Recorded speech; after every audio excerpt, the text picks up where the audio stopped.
It's midweek on a sunny fall afternoon, and Dock Square in Kennebunkport is bustling. Tour buses packed with leaf peepers, back on the road this year after being sidelined in 2020.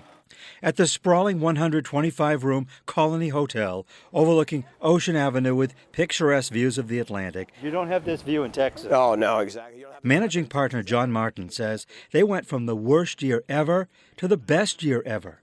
Every year is always our best year. We just happen to squeeze the worst year in the middle of two good best years.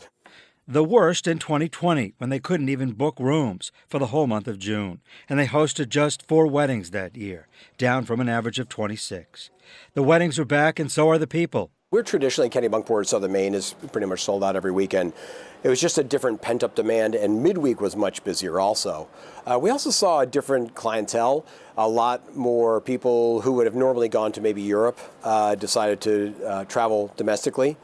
Like most tourism-related businesses, the Colony had to deal with staffing shortages, but they came up with a way to turn it around for the better. We found a lot more efficiencies, and we found a way to do more with less people. Obviously, we could pay our fewer number of people better, which is a good model, I think, for the hospitality industry in general. You know, the pandemic changed how we do business, big time. Congdon's Donuts, a staple on Route 1 in Wells, had to do what many businesses did when the coronavirus spread, toss their business model to the wind. Gary Leach converted his traditional restaurant into a food truck park, takeout only, and even threw in rolls of toilet paper when they were hard to come by in the spring of 2020. And I thought, you know, we got to do something. So at first we said, okay, if you buy a dozen donuts, we'll give you a roll of toilet paper. And I go, what the hell are we, doing that for? Let's just give away the damn toilet paper. And we asked guests to bring some if they had extra. And of course, the hoarding was going on, so everybody had extra. And we give them donuts for bringing it to us. And then anybody that wanted some toilet paper just said, can I have 2 rolls? And we gave it to them free. So what a marketing ploy that is. What's great. And that's why you're still here 40 years later. Yep. 2021 has never been busier. Leach says he's never worked harder. How did he deal with the staffing shortage? Well, he shrunk his menu and opened takeout windows. I didn't have this massive kitchen that I had to staff with, chefs and cooks that really know what they're doing.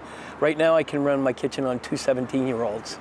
As it turned out, he says, the workers earned a pretty good paycheck. Just this past Sunday, I had 13 people working out front, and they each made $105 each in tips. There were many lessons learned about how to run a business in the new world we're living in now. The outdoor mode is a resourceful one today, and I think the pandemic's going to be playing with us for quite some time to come. Farther south and nearly 700 feet up, Mount Agamenticus in York, a 360-degree view of the mountains and the sea. 50,000 visitors each year come to soak up the views, take in the biking and hiking trails, with the peak months being August through October. It's the first time here at the mountain, but it's just absolutely gorgeous. Mike Familetti lives just outside of Dallas. You can't get these views in Texas. No.